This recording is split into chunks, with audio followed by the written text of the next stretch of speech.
Cet outil a changé la vie de beaucoup de Sénégalais. Entre paiement de factures, livraison, achat en ligne ou encore une simple course, le mobile money est désormais ancré dans la vie de l'économie sénégalaise. Selon la BCEAO, le Sénégal est une locomotive pour les services financiers mobiles. En 2021, le pays enregistrait plus de 21 millions de comptes de monnaie électronique. Le Sénégal, à l'instar de beaucoup de pays africains, a connu une transformation digitale, donc une révolution numérique, plus précisément dans tout ce qui est transactions financières par voie électronique, c'est-à-dire la FinTech. Cette nouvelle industrie a vraiment impacté de façon positive le quotidien des Sénégalais en rendant les services financiers plus accessibles.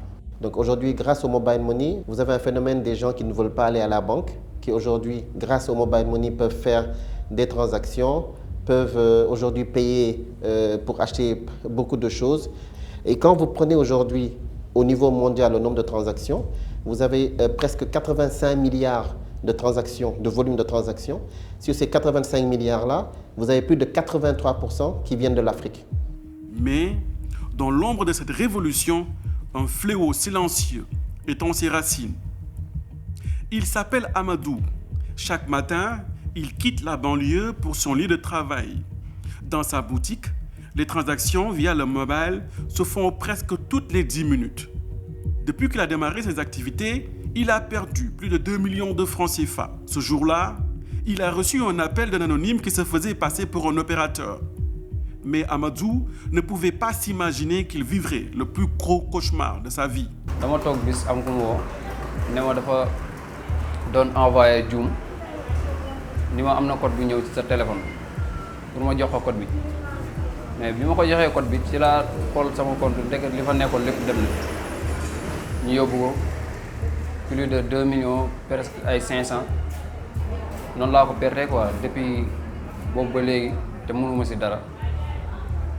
mu nekk affaire bu garaaw boo xamante ni métti na ma parce que nekk jeune di liggéey di taxale di dajale sa xaalis am ku la woo xamoo ko ni la dafa juum nga jox ko code bi mu génne li nekk sa compte yëpp yóbbu ko loolu tam neexul.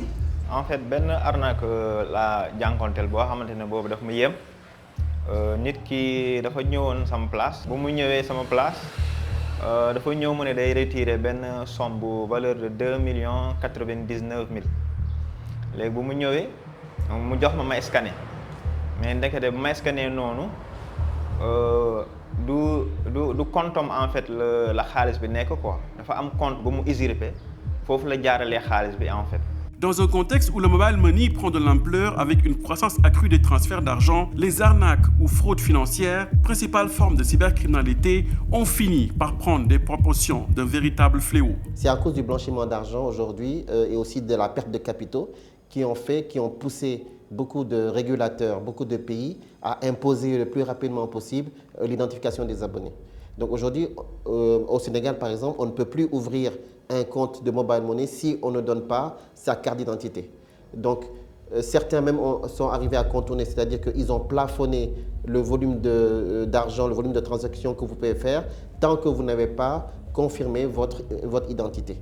Aujourd'hui au Sénégal, si vous voulez dépasser 200 000 francs CFA, il faut que vous alliez montrer votre carte nationale d'identité pour confirmer votre numéro.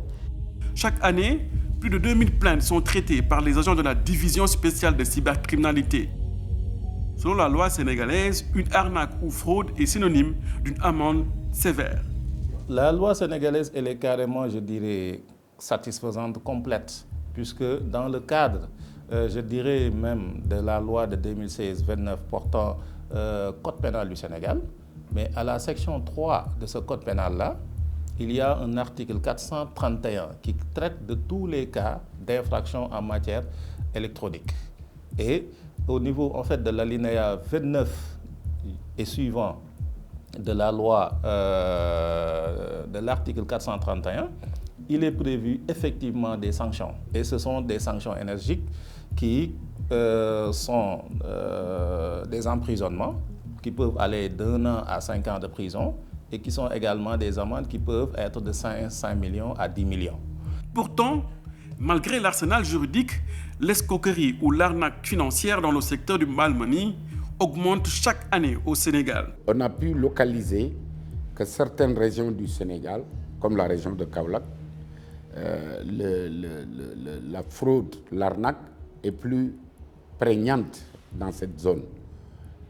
Après la région de Dakar, naturellement, mais sur le plan du nombre d'arnaques, en termes de nombre et en termes de volume, c'est la cybercriminalité qui centralise ces informations.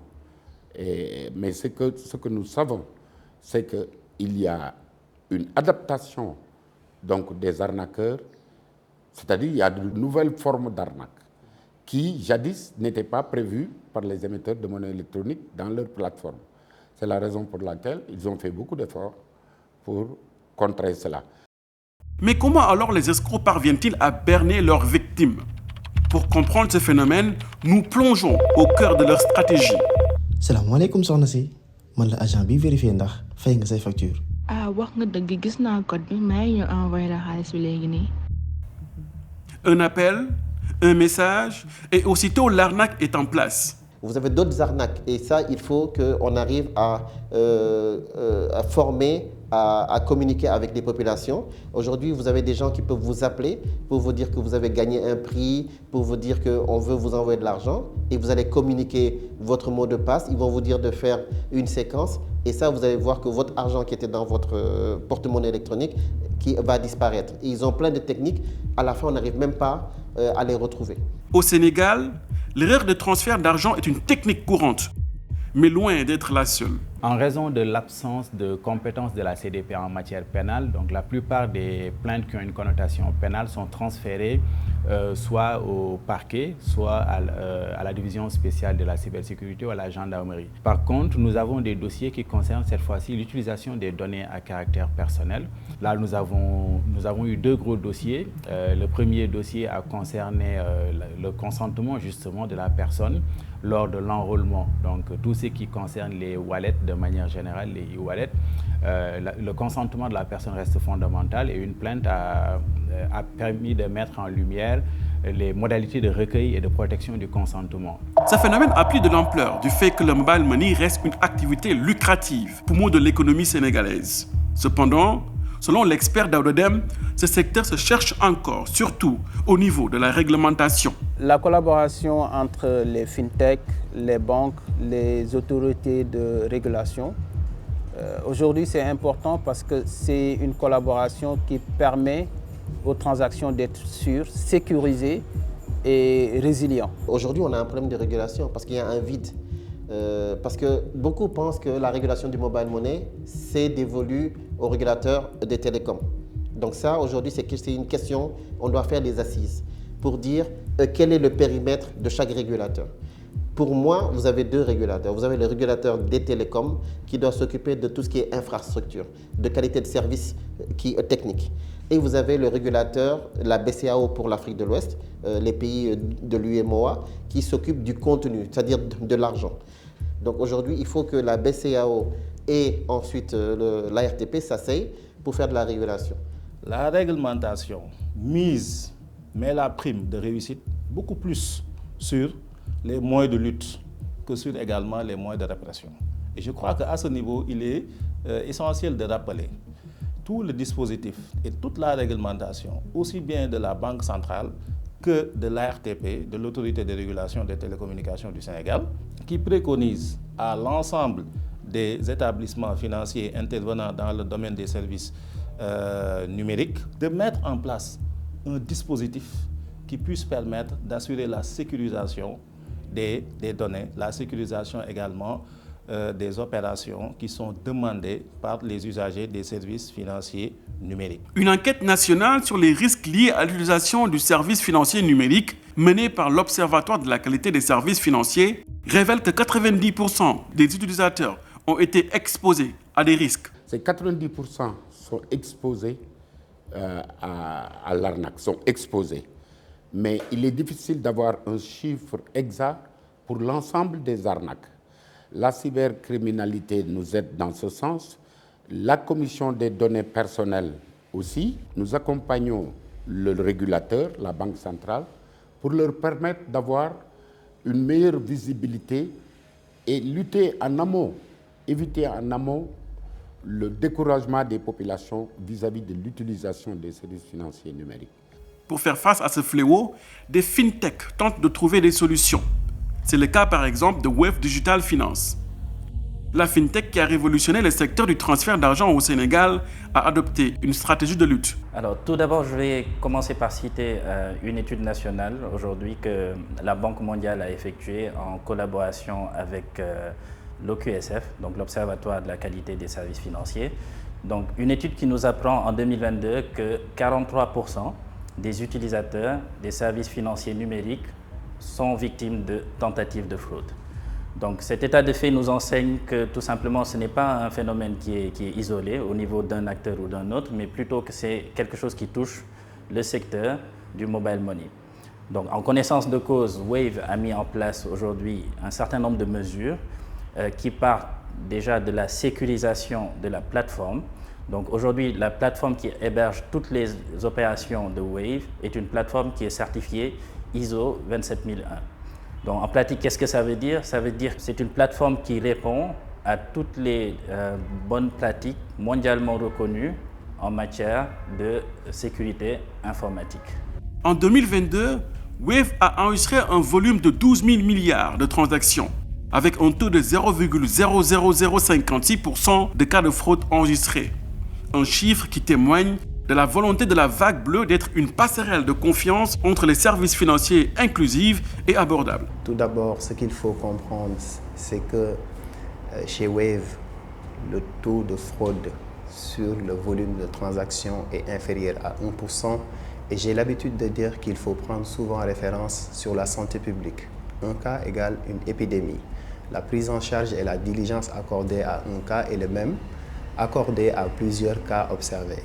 C'est pour cette raison que nous avons tenu à ouvrir le partenariat à notre écosystème, c'est-à-dire nos partenaires de mise en œuvre, autour d'une feuille de route avec comme objectif d'accroître le facteur utilisation des services financiers numériques, subdivisé en 3 composantes. La première, c'est un accord de partenariat conclu avec la Direction générale de la police, où nous allons travailler autour des mécanismes de signalement et de coopération rapide pour anéantir les nouvelles tendances, mais également aller jusqu'au bout des résultats fournis par les opérateurs qui permettent à ces forces de sécurité d'aller démanteler les réseaux de fraudeurs.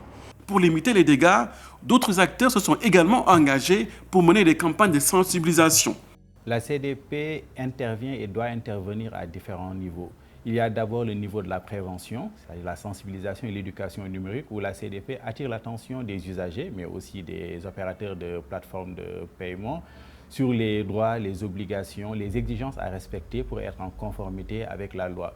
Ensuite, la CDP intervient dans le contrôle de l'activité des plateformes de mobile money quant à l'utilisation des données des citoyens sénégalais. En aval, la CDP intervient dans la gestion du contentieux qui peut opposer les opérateurs de plateformes de mobile money avec les usagers, notamment tout ce qui concerne les failles de sécurité, les escroqueries ou l'absence de consentement dans l'utilisation de ces services.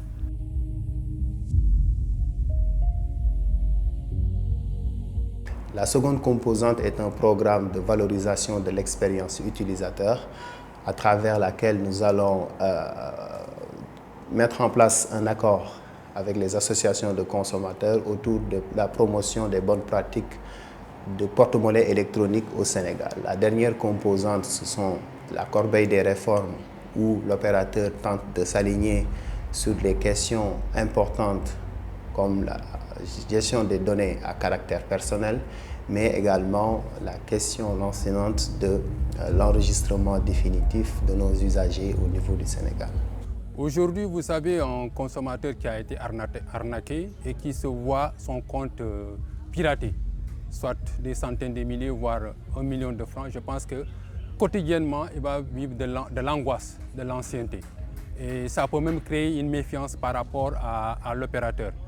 Je pense que sur ce coup-là, nous, notre association, fait ce qu'on appelle la gestion des réclamations, des remontées d'informations à l'attention de l'opérateur. Quand on reçoit ces réclamations, on fait une remontée au niveau des opérateurs. Et là, du coup, aussi, on organise des séances de sensibilisation et d'information à l'attention de ces usagers par rapport à ces arnaques-là. Pourtant, des gestes simples peuvent aussi sauver et protéger les utilisateurs. képp ku la woo téléphone ne la man la diw jox ma code bu ñëw sa téléphone wala mu juum dama doon fay facture jox ma code bu ñëw sa bu ko mos a def en plus bul nekk ak nit ba nga ko wóolu ba nga koy jox sa téléphone pour par exemple mu lay dugalal code parce que arnaque yu bëri suñ ko xoolee la plupart nit yu la jege ñoo la koy def. nit bu la woowee nga jël sa téléphone benn code de 4 chiffres ñëw ko nit woo la di la laaj code boobu bul ko joxe loolu rek nga mën a def mucc si mais boo nay fee tuuti wala ñu ne la da nga gagné télévision kati genre di la wax ay question de piège yooyu ba nga joxe code boobu rek mooy tu es mort quoi. Les recommandations que nous faisons aux populations, c'est de garder son code secret, c'est d'éviter d'envoyer quelqu'un pour des transactions. Et au niveau des fournisseurs de services et de produits, nous leur demandons d'alléger le circuit, tout en évidemment protéger le circuit pour effectuer une transaction. Il faut former les gens. Et former, et comme je dis toujours, il faut que ce soit pas uniquement en français ou en anglais. On a des gens qui parlent d'autres langues. Il faut qu'on puisse les former, les sensibiliser pour qu'ils puissent après utiliser ces différentes innovations en étant vraiment rassurés et sans contrainte. La lutte contre la fraude à Wave est portée par une équipe d'ingénieurs, d'opérationnels qui travaillent main dans la main tous les jours sur cette problématique. Donc on a beaucoup d'efforts de sensibilisation qui sont effectués aujourd'hui à travers des campagnes, aujourd'hui sur tous les médias, sur les réseaux sociaux, etc. C'est également aujourd'hui un dispositif automatisé qui a été mis en place au niveau de Wave pour identifier toutes les opérations à caractère suspect. Dans cette ère du digital où le mobile money est devenu essentiel à l'économie, la vigilance et l'éducation sont cruciales. Grâce aux initiatives des fintechs à l'image de Wave, adopter des mesures sécuritaires sont des étapes clés pour sécuriser les utilisateurs.